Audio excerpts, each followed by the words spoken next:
नमस्ते दोस्तों।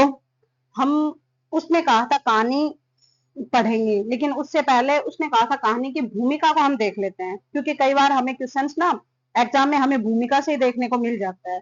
तो हम सबसे पहले हिंदी साहित्य सॉरी ये उसने कहा था कहानी की भूमिका को देखते हैं, बिना भूमिका बनाए हुए भूमिका को देखते हैं। देखिए कि जो ये कहानी लिखी गई थी, कब लिखी गई थी? 1914 में। बाकी मैंने अपनी खुद की ही बुक से ये सब पीडीएफ बनाई है, तो उसमें ऑलरेडी जहां जहां पे क्वेश्चंस बनते हैं वहां पे मैंने अंडरलाइन कर भी रखा है कि ये 1914 में प्रथम विश्व युद्ध जो छिड़ा था उस समय की ये कहानी है।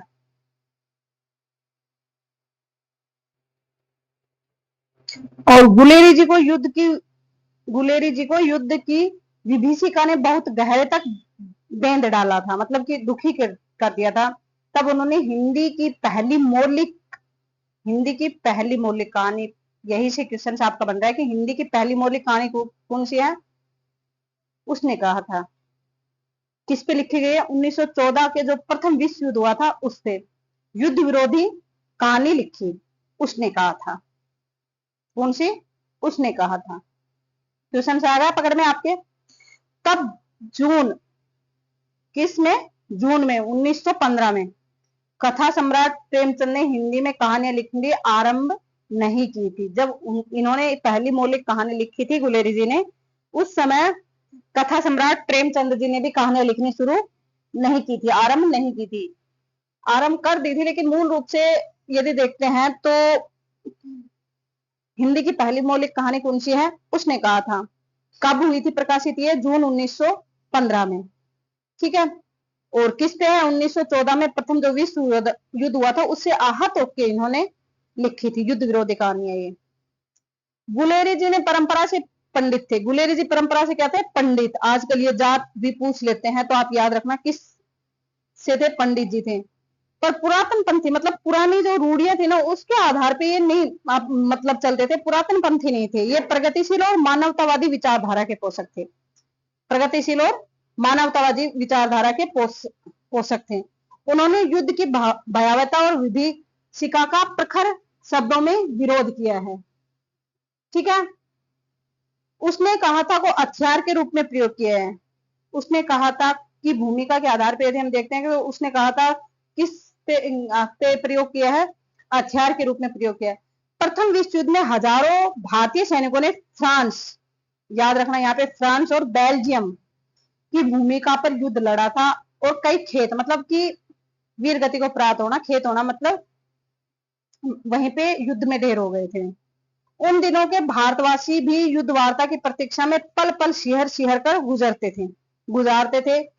खबरों से भरे समाचार पत्रों को उत्सुकता से पढ़ते थे और मानचित्र को खोल खोल कर युद्ध स्थलों के बारे में जानते थे कि युद्ध कहां कहां हो रहे हैं। उसने कहा था कि माध्यम से गुलेरी जी ने स्वर्गीय प्रेम, कर्तव्यपरायणता, त्याग, प्रणय का पालन, साहस, वीरोचित उत्सर्ग की भावना के अतिरिक्त, मतलब ये तो है इसमें, युद्ध की समस्या, युद्ध की विभीषिका तथा विश्व की साम्राज्यवादी शक्तियों की ओर ध्यान आकर्षित किया है। याद रखना कि उसने कहा था में क्या क्या है? स्वर्गीय प्रेम है, कर्तव्यपरायणता है, त्याग, साहस और वीरोचित उत्सर्ग की भावना तो है ही, इसके अतिरिक्त क्या है? युद्ध की समस्या और युद्ध की जो विभीषिका, जो भयानकता है ना वो, और विश्व की साम्राज्यवादी शक्तियों की ओर उन्होंने ध्यान आकर्षित किया है। गुलेरी जी ने राम राम, यह भी कोई लड़ाई है। दिन रात खंदकों में बैठे बैठे हड्डियां अकड़ गई। घंटे दो घंटे में कान के पर्दे फाड़ने वाले धमाके के साथ सारी खंदक, मतलब जिस खाइयों में बैठ के वो युद्ध करते थे, हिल जाती है और सौ सौ गज धरती उछल पड़ी है। इस गैबी बोले नहीं है, ये गोले है। ये क्या है? गोले। गोले से बचे तो कोई लड़े, पाजी कहीं के। कलों के घोड़े संगीन देखते ही मुंह फाड़ देते हैं और पैर पड़ने लगते हैं। यूं अंधेरे में 30-30 मन का गोला फेंकते हैं और धड़ाधड़ बंदूकों के फायर जर्मनों की पीठों पर पड़ने लगे। ऐन मौके पर जर्मन दो चक्के के पाटों में फंस गए। मतलब कि जर्मन के साथ बेल्जियम की लड़ाई हो रही थी, तो भारतवासी किसकी तरफ से लड़ रहे थे? बेल्जियम की तरफ से। किसकी तरफ से? बेल्जियम, बेल्जियम की तरफ से। बेल्जियम सेना में थे ये लोग। पीछे से सूबेदार हजारा सिंह के जवान आग बरसाते थे और सामने लहना सिंह के साथी। पीछे सूबेदार हजारा सिंह और आगे, ये भी याद रखना क्योंकि कई बार पूछ लेते हैं, आगे से जर्मनों के सामने कौन थे? तो आगे से लहना सिंह के साथी और लहना सिंह। फिर पीछे कौन थे? सूबेदार हजारा सिंह। पास आने पर पीछे वालों ने संगीन पिरोना शुरू कर दिया और लड़ाई खत्म हो गई। 63 जर्मन, कितने? 63। 63 मतलब 63। 63 जर्मन या तो खेत रहे, मतलब कि वहीं मर गए थे, समाप्त हो गए थे, या करा रहे थे। और सिख कितने? 15 के प्राण गए थे। सूबेदार जो हजारा सिंह थे उसके कंधे पे गोली लगी थी और लहना सिंह की पसली में। अब उल्टा भी करके आप लोगों से पूछ सकते हैं कि सूबेदार की पसली में गोली लगी थी और लहना सिंह के कंधे में। क्वेश्चन किसी भी प्रकार से बनाए जा सकते हैं, आप ध्यान रखना।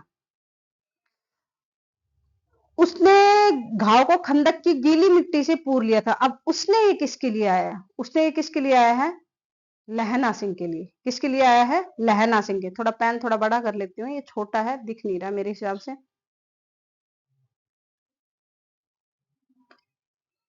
किसके लिए आया है ये? लहना सिंह। उसने घाव को खंदक की गिल्ली मिट्टी से पूर लिया और बाकी का साफा कमरबंद की तरह लपेट लिया। किसी को खबर ही नहीं आएगा यहाँ पे, नहीं हुई कि लहना का दूसरा घाव भारी घाव लगा है। युद्ध स्थल की इन त्रासद स्थितियों के अतिरिक्त सूबेदार तथा उसके बेटे की प्राण रक्षा में वीर गति को प्राप्त हो जाने वाले लहना सिंह की मौत की खबर के साथ कहानी का अंत गुलेरी जी ने लिखा है। कुछ दिन पीछे लोगों ने अखबार में पढ़ा फ्रांस और बेल्जियम की 68वीं सूची। कौन सी सूची? 68वीं सूची में मैदान में घावों से भरा नंबर कितने? 77 सिख राइफल। 77 सिख राइफल। और इसका पद क्या था? जमादार का। जमादार लहना सिंह। उसने कहा था कि उक्त पंक्तियां ही प्रेम तथा युद्ध का लक्ष्यार्थ है। जो ये ऊपर जो पंक्तियां दी गई है यही क्या है? प्रेम और युद्ध का लक्ष्यार्थ। उसने कहा था उक्त कथन को, मतलब उसने कहा था कथन को, उक्त कथन को युद्धों का संकेत सूत्र मानना चाहिए। इन पंक्तियों में निहित एक एक शब्द की विशुद्ध व्याख्या की जा सकती है। कहानी का यह चरम बिंदु इस बात की ओर संकेत कर रहा है, साम्राज्यवादी शक्तियां अपना वर्चस्व बनाए रखने के लिए युद्ध छेड़ देती है, युद्ध थोप देती हैं। गुलेरी जी ने इस कहानी के माध्यम से युद्ध विरोधी जिहाद छेड़ने का संकेत भी किया है। जिहाद छेड़ने का संकेत भी इसमें किया गया है, क्योंकि कई बार कहानियों की विशेषताएं अगर पूछ लेते हैं कि इसमें ये है, इसमें ये नहीं है, तो याद रखना इसमें ये पंक्ति भी, जहां जहां पे मैंने हाईलाइट कर रखा है वो आप लोग ध्यान रखना। और बाकी मैं बता ही रही हूँ आप लोगों को, क्योंकि मैंने खुद की ही बुक का ये पीडीएफ बनाई है जहां पे उसमें हाईलाइट मैंने पहले से कर रखा था। उसने कहा था नरसंहार की सूचक है। जो ये उसने कहा था जो शब्द है ना, ये नरसंहार का भी सूचक है। युद्ध मानव जाति का संहार ही नहीं करते, उसे पंगु बना डालते हैं। युद्ध मानव जाति का संहार ही नहीं करते, उसे पंगु बना डालते हैं। ये किस कहानी की भूमिका में लिखा गया है? उसने कहा था युद्धों की विनाशशीलता मानव सभ्यता को सदियों पीछे ले जाती है। ये पूरी की पूरी पंक्ति मोस्ट इंपोर्टेंट है। किसी की नजर यदि चली जाती है अच्छे से पेपर बनाने वाले की, तो यहां से लेके युद्ध मानव जाति का संहार ही नहीं करते, उसे पंगु भी बना डालते हैं। युद्धों की विनाश लीला मानव सभ्यता को सदियों पीछे ले जाती है। ये उसने कहा था, कहानी की भूमिका के अंदर लिखा हुआ है। इस कहानी में आई नकली लेफ्टिनेंट की भूमिका। नकली जो लेफ्टिनेंट बन के जो आया था वो किसका प्रतीक है? साम्राज्यवादी शक्तियों के झूठे तथा छल कपट का प्रतीक है। अब यहां भी मोस्ट इंपोर्टेंट क्वेश्चन बन सकता है कि नकली लेफ्टिनेंट जो दिखाया गया है वो किस कहानी के अनुसार किसका प्रतीक मान सकते हैं? तो साम्राज्यवादी जो शक्तियों के झूठ और छल कपट का प्रतीक उसे मान सकते हैं, जिसने गुलेरी जी ने व्यंग शैली में उभारा है। युद्ध का विरोध करने वाली ये कहानी स्वर्गीय प्रेम तथा कर्तव्य भावना के झीने झीने शब्द चित्रों से में अंकित होकर आज की परिस्थितियों में और भी अधिक प्रासंगिक हो गई। इस कहानी को नए सिरे से समझने समझाने की जरूरत है। अब देखिए, उसने कहा था किशोर अवस्था के भावप्रवण प्रेम को करते हुए भावना और उत्सर्ग की पराकाष्ठा तक ले जाने वाली कहानी प्रेम कहानी भी है। इसमें प्रथम परिचय में सहज आकर्षण से पवित्र प्रेम के उदय तथा निस्वार्थ भावना से प्रणय निभाते हुए बलिदान कर देने की उदात्त भावना लोक मंगल भावना का संदेश देती है। लहना सिंह द्वारा सूबेदार हजारा सिंह तथा उनके बेटे की प्राण रक्षा करना कहानी का केंद्रीय बिंदु है। लहना सिंह की बाल सखी कौन थी? इन्हीं की तो प्रेम कहानी है इसमें।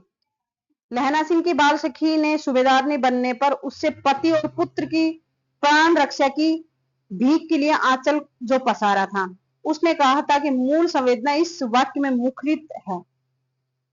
ये इंटरव्यू में भी पूछा जाता है। जब मेरा नवोदय का इंटरव्यू था तो मेरे से पूछा गया था कि उसने कहा था कहानी आपने पढ़ी है? मैं बोली जी सर पढ़ी है। तो आप बताइए कि तेरी कुड़माई हो गई? तो आप बता सकते हैं इसमें कुड़माई क्या है?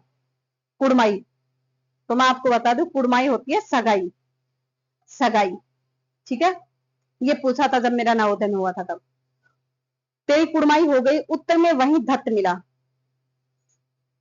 सुनिए तो सूबेदारनी होरा की चिट्ठी लिखो तो मेरा मत्था टेकना लिख देना, और जब घर जाओ तो यह कह देना कि मुझसे जो उसने कहा था वह कर दिया। ये लहना सिंह के कथन है। सूबेदारनी ने लाम पर जाते समय, मतलब लड़ाई पर जब जा रहे थे, तब उस समय लहना सिंह से कहा था, मैंने तेरे को आते ही पहचान लिया। एक काम कहती हूँ, बेटा है, फौज में भर्ती हुए उसे 1 बरस हुआ है। कितना बरस हुआ है? 1 बरस। इसके पीछे 4 हुए थे। कितने हुए थे? 4। एक भी नहीं जिया, मतलब कि सभी मर गए थे। अब दोनों, मतलब दोनों मीन्स पति और पुत्र दोनों जाते हैं मेरे भाग। तुम्हें याद है एक दिन तांगे वाले का घोड़ा दही वाले की दुकान के आगे बिगड़ गया था? तुमने उस दिन मेरे प्राण बचाए थे।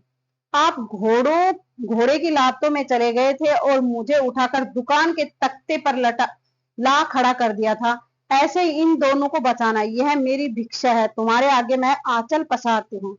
अब यहाँ पे देखिए, वो अपना अपना मत है, लेकिन मेरे को यहाँ लालच लग रहा है इसमें कि मतलब आप ये देखिए कि आपने उस समय के प्रेम को आपने इससे शादी कर लेती अगर इतना प्रेम था तो, लेकिन नहीं, आपने उस समय को आज फिर लालच में आपने अपने बारे में सोचा कि मेरे पति और पुत्र की रक्षा करना, अपने बारे में सोचा। तो मेरे को नहीं लगता, बाकी अपना अपना मत है। और लहना सिंह नहीं है, ये लहना सिंह। लहना सिंह इस कॉल को पूरी वफादारी के साथ निभाता है। अमृतसर, कहाँ की है ये? अमृतसर बम्बू कार्ट वाली के बीच में होकर चौक की एक दुकान पर एक लड़का और एक लड़की की भेंट होती है। लड़का कौतूहलवश तेरी कुड़माई हो गई प्रश्न पूछता है और लड़की धत कहकर कन्नी काट जाती है। पर हर रोज के इस प्रश्न से झुंझलाकर एक दिन लड़के को आशा के विपरीत उसने कहा था, हाँ हो गई। देखते नहीं यह रेशम से कड़ा हुआ सालू? यह सुनते ही लड़के के हृदय में फूटते प्रेमांकुरों पर मानो तुषारा पात हो गया। पर प्रथम प्रेम की मधुर स्मृति एक कसक जरूर दे गई। इसके बाद यह बाल प्रेमी लहना सिंह फौज में भर्ती होकर 77 नंबर राइफल में जमादार हो गया। गुलेरी जी के शब्दों में, गुलेरी जी के शब्द है, उस 8 वर्ष की कन्या का ध्यान ही न रहा, न मालूम वह कभी मिली थी या नहीं। 7 दिन की छुट्टी लेकर जमीन के मुकदमे की पैरवी, कितने दिन की छुट्टी पर आए थे? 7 दिन की छुट्टी के लिए पैरवी करने वह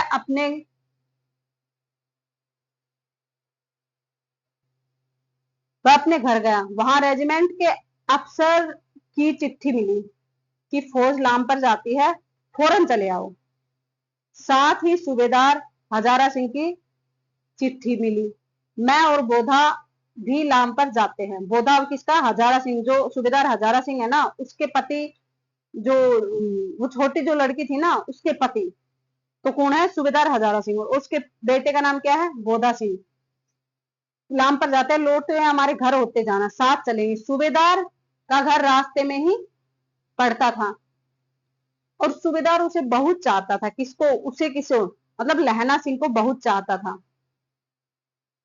लहना सिंह सूबेदार के यहाँ पहुंचा, तब सूबेदार ने लहना सिंह से कहा था, मैंने तेरे को आते ही पहचान लिया था, तुम्हारे आगे मैं आंचल पसारती हूँ। इसके बीच की ये सब चीजें हैं। और लहना सिंह ने जाड़े की वर्षा की हाड़ बींधती सर्दी को झेलते हुए शत्रु के गोली वर्षा में रुग्ण बोधा की सजग प्रहरी का दायित्व निभाते हुए स्वयं ठंड सहकर अपनी जर्सी बोधा को पहनाकर लफ्टन के वेश में आए जर्मन गुप्तचर को पहचान उसे मारकर स्वयं,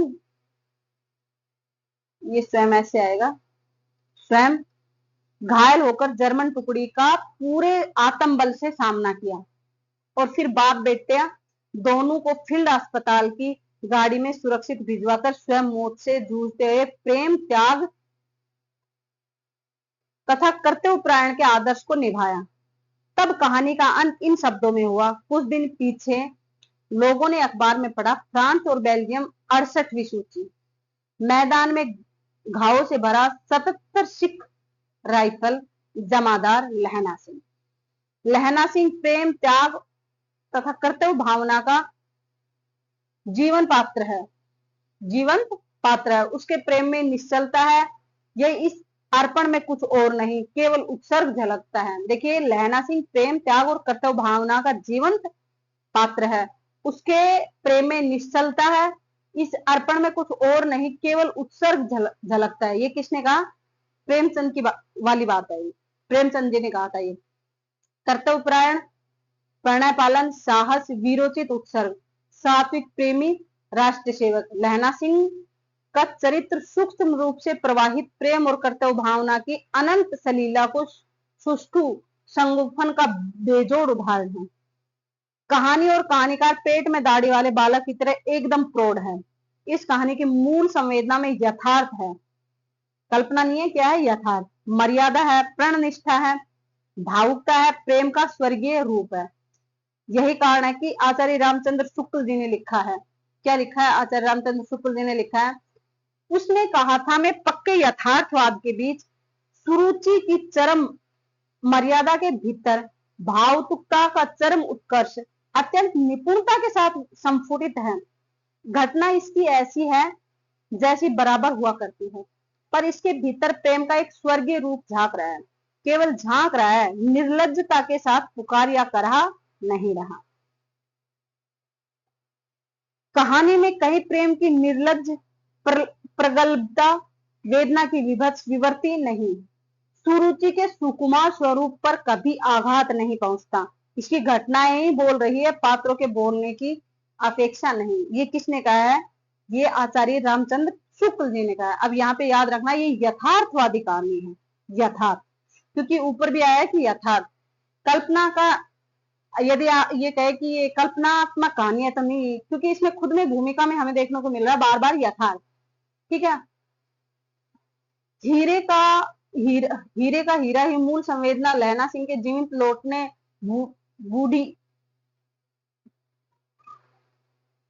बूढ़ी मां विरह विदग्धा पत्नी से मिलन होने तथा पुत्र हीरा के मन के सुख से भरी है। लहना सिंह के चेहरे पर अपने गांव पहुंचकर घर परिवार के लोगों से स्नेहपूर्वक मिलने की उमंग उसके हृदय की तृप्ति तथा संतोष को व्यक्त करती है। उसकी छाती पर आगत पति का पत्नी के टिकाए सिर और उस बेचारी के कातर आंखों से बहते आंसू से भीग भीग गए मिलन सुख की छाप उसने कहा था त्रासदी लेने वाले पाठक को सुखांत मनाई स्थिति में ले जाती है। आगत पति का वह होती है जिसका पति विदेश से वापिस आता है। इस कहानी में पत्नी गुलाब देवी का प्रेम और विरह दुख मौन मधी पुकार बनकर किसी भी हृदय को रुला देने वाला बन गया है। ये हीरे का जो हीरा है ना, उस कहानी के बारे में बताया। फ्लैशबैक में कहानी कहना और आंचलिकता का प्रयोग इस दृष्टि से गुलेरी जी कहानी साहित्य में नवीनता के जनक रहे हैं। घटना और आकस्मिक संयोगों तथा पृष्ठभूमि की निबंधताओं का गुलेरी जी की कहानी में बराबर वर्चस्व बना रहा है। सुखमय जीवन, बुद्धू का कांटा कहानी शिल्प आरंभिक अवस्था में, इनकी जो दो कहानियां हैं, जो सुखमय जीवन और बुद्धू का कांटा, वो कहानी का जो शिल्प है ना आरंभिक मतलब प्रारंभिक है, जबकि उसने गाथा में वर्णात्मकता तथा पृष्ठभूमि की बंदिश व्यास शैली को छूती हुई औपन्यासिक शिल्प की गंध देने लगती है। वर्णात्मकता का ये आयाम बुद्धू का कांटा में भी बखूबी निभाया है। हीरा में तो यह और भी स्पष्ट तथा मुखर है। निसंदेह सुखमय जीवन और बुद्धू का कांटा यत्र तत्र अस्वाभाविक, आकस्मिक और महज घटना प्रधान संयोगों और इतिवृत्तात्मक प्रसंगों की गठजोड़ है। पर यह संयोग और आकस्मिकता उसने कहा था तक पहुंचते पहुंचते फ्लैशबैक शैली, संवादों की नाटकीयता, सांकेतिक भाषा सूत्रों की बारीक बुनावट से चमत्कृत कर देती है। अब देखिए कि यहाँ एक तो फ्लैशबैक शैली है, इसमें नाटकीयता है और सांकेतिक भाषा का प्रयोग है। घटना प्रसंगों का दृश्य विभाजक गुलेरी जी के शिल्प को निखारता है। सुखमय जीवन का आरंभ जयदेव शरण की साइकिल की हवा निकलने, सुखमय जो जीवन जो इनकी कहानी है उसके बारे में बताया है, हवा निकलने। बुद्धू का कांटा हिंदी के शब्दों के उच्चारण तथा लेखन की विभिन्नता और हिंदी की कर्णधारों के अविगत विशिष्टाचार पर व्यंग करने। उसने कहा था कि अमृतसर के भीड़ भरे बाजार में 12 वर्षीय सिख बालक और 8 वर्षीय बालिका के अचानक संयोग तथा हीरा का लहना सिंह के लौटने की खुशी में घर बाहर की गोबर मिट्टी से लिपा पोती और साज सवर से होता है। इन संयोगों में गुलेरी जी ने जीवन के सामान्य और व्यक्तिगत परिवेश का जीवंत चित्रण करके पाठकों के लिए रोचकता और उत्सुकता की सृष्टि की है। गुलेरी जी ने कहानियों में वर्णात्मकता है, वाग्वैदग्ध्य है, स्मित हास्य है, वचन भंगिमा, संवादों की चुस्त भाषा और नाटकीयता की शक्ति से कहानी कला को एक ऐसा संस्कार दे जाते हैं जो प्रवृत्ति हिंदी कहानी साहित्य में अपनी संस्कृति बनाने में सक्षम रहा है। सुखमय जीवन में प्रताड़ित होने पर जयदेव शरण का भाड़ में जाए सुखमय जीवन कहकर अपने चरित्र को नई दिशा देते हुए गुलाब राय के परिवार पर हावी होना। बुद्धू का कांटा में पनघट पर भागवंती के वाक चातुर्य और वाग विदिकता के संवादों में नाटकीयता और भाषा में जीवंतता लाना। और उसने कहा था मैं लहना सिंह द्वारा नकली लपटन साहब को दूरदृष्टि तथा सूझबूझ से बेनकाब तथा ढेर करना गुलेरी जी की कथन शैली की भंगिमा के अनूठे प्रसंग है। गुलेरी जी के पात्र मानवीय धरातल पर यथार्थ वातावरण की देन है। उनमें मानवीय, सामाजिक और व्यक्तिगत चरित्र पूरे प्रभाव से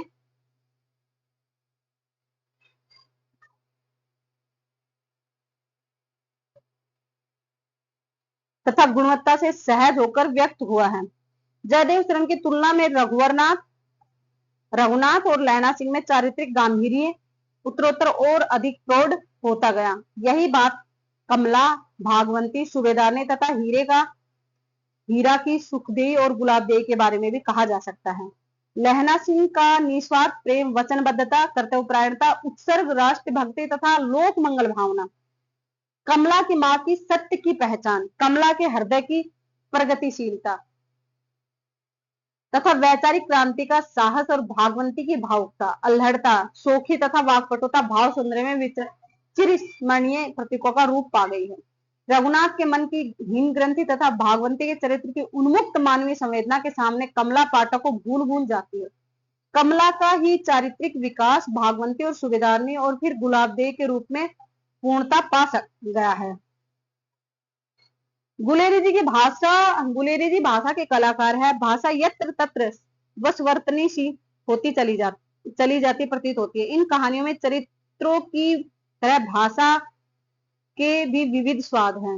वह कहीं तत्सम, शब्दावली प्रधान, संस्कृत निष्ठता का बाना पहन लेती है तो कहीं आम बोलचाल की झलक दिखाई देती है। लोक तत्व की शरण में जाकर आंचलिकता के धनी इंद्रधनुषी सौंदर्य के शब्द चित्र बनाने लगती हैं। इलाही के प्रसंग के अतिरिक्त उसने कहा था मैं हिमाचली पहाड़ी के दर्जनों शब्द गुलेरी जी के शब्द भंडार तथा भाव वैभव की अनूठी परख के प्रमाण है। हीरा तो शुद्ध आंचलिक कहानी है। हीरे का हीरा जो इनकी कहानी है शुद्ध आंचलिक कहानी है। यत्र तत्र नीति सुक्ति शैली का प्रयोग गुलेरी जी के गंभीर चिंतक और विचारक होने का घोतक है।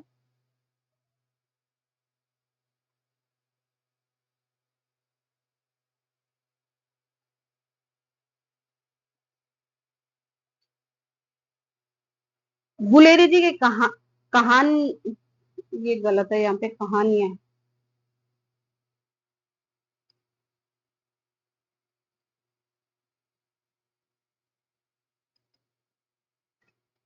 कहानियां सोद्देश्य है, सोद्देश्य मतलब उद्देश्य है।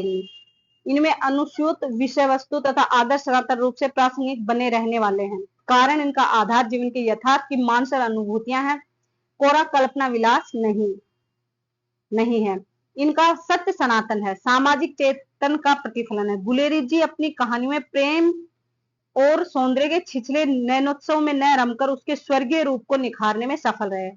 कथाकार राजेंद्र प्रसाद के शब्दों में यदि कहें तो कथाकार राजेंद्र प्रसाद ने क्या कहा है गुलेरी जी की कहानियों के बारे में, कि कहानी में मानवीय और यथार्थ पात्रों की अवतारणा के कारण स्वातंत्रोत्तर मतलब स्वतंत्रता के बाद कथा साहित्य गुलेरी जी का ऋणी है। संक्षिप्त में पंडित चंद्रधर शर्मा गुलेरी अपनी कहानी में मानवीय चरित्र के विलक्षण चरित्र के लिए चिर स्मरणीय रहेंगे। उनकी संवेदनशीलता प्रत्येक पात्र में उनकी व्यक्तिक धड़कन बनकर प्रकट हुई है। ये पात्र गुलेरी जी के व्यक्तित्व की विविध रूपों में अभिव्यक्ति भी है। ये हुई, उसने कहा था कि भूमिका, इसमें से जो मोस्ट क्वेश्चन बन रहे थे वो मैंने बता दिए। राजेंद्र प्रसाद ने जो बोला है वो भी आप याद रखना, शुक्ल जी ने जो कहा है वो भी आप लोग याद रखना, और इसमें यथार्थवाद है और जो जो चीजें मैंने आपको अंडरलाइन करके बताई उनको आप याद रखना। और यदि आपको क्लास अच्छी लगती है तो लाइक कीजिए, शेयर कीजिए और सब्सक्राइब कर लीजिए चैनल को। धन्यवाद। कल इसकी हम आगे की कहानी पढ़ते हैं।